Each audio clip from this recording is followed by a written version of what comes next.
Yeah. The age of missing information, I want to talk a little bit about that. Eliminating informational diversity, and in here it also talks about the mechanism of quantum entanglement.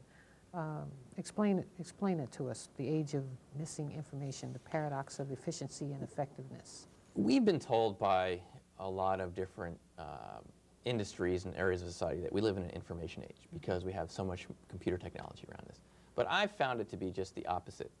I think that the more technological we become in some ways, the more we lose information because our lives become so rushed that we don't have time anymore. Think of all the email you get.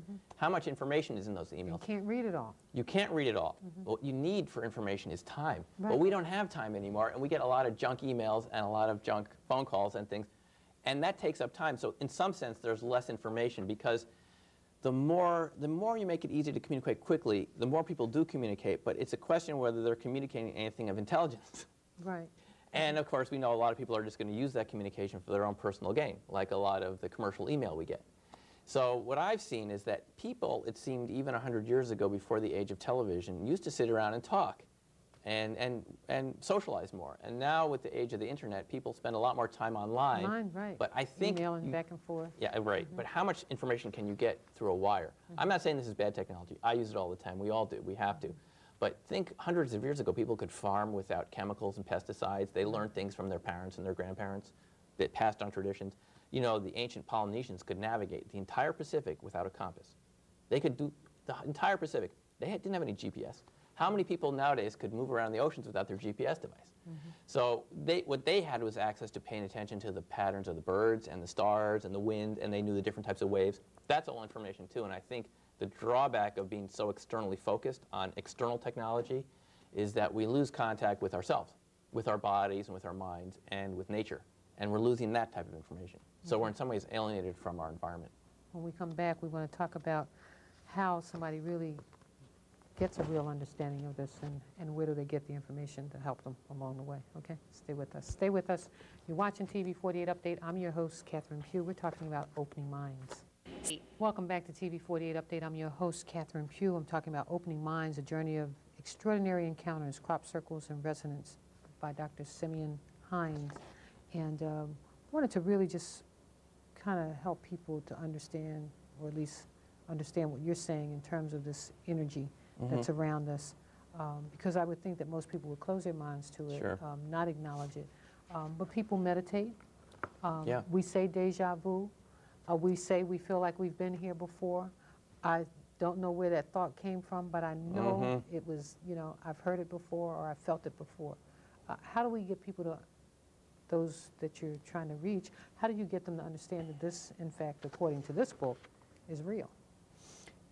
As you're saying, it comes from your own personal experience. I mean, I would encourage our listeners and our viewers to get in touch with any sort of mind-body practice that works for them, whether it be meditation or martial arts or athletics, or it could be singing or anything like that. You know, the magic is inside of us, but we're not encouraged to pay attention to it. And that's what I've learned, is that we all have a lot of aspects of ourselves that we could grow and develop and use that don't cost a lot to learn how to do, that are built into us. And that's what Opening Minds is about, is have your own experience, whatever kind of excites you, whatever seems kind of interesting. Could it be UFOs or crop circles? For me, that's interesting. But whatever you find interesting in this area, don't be discouraged by people telling you that this is weird, kooky stuff that you should not pay attention to. You need to get in touch with yourself, and you do it partly by opening your minds and by having the experience. You can't really believe what other people tell you about this as much as you can your own experience. See, and that's what I'd say. I can imagine that some people would say, you know, this is really kooky, this is crazy, it doesn't make sense.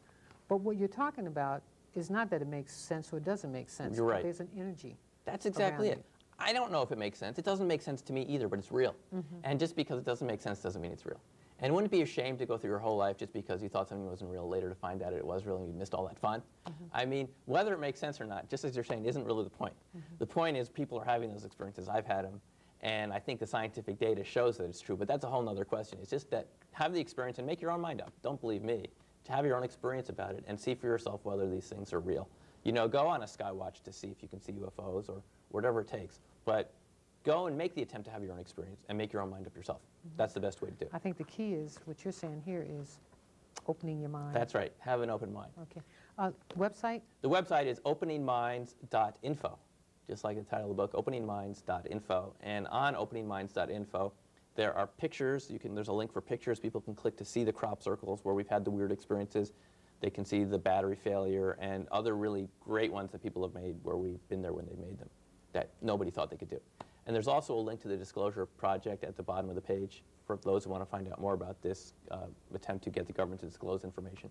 And a lot of other interesting links about crop circle papers and things we've written, in addition to information about ordering the book. Okay, well, I want to thank you for being with us. Well, thank you very much, Catherine. I really enjoyed it. And we've been talking about opening minds. You might want to go check out the book and open up your mind. Let me just remind you, if you have a show idea or something you want to share with us, you can write us at WGTW, TV 48, 3900 Main Street, Philadelphia, Pennsylvania, 19127.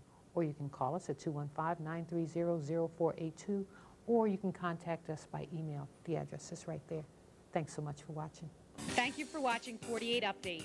If you have a topic you think we should be covering, write to the address on your screen.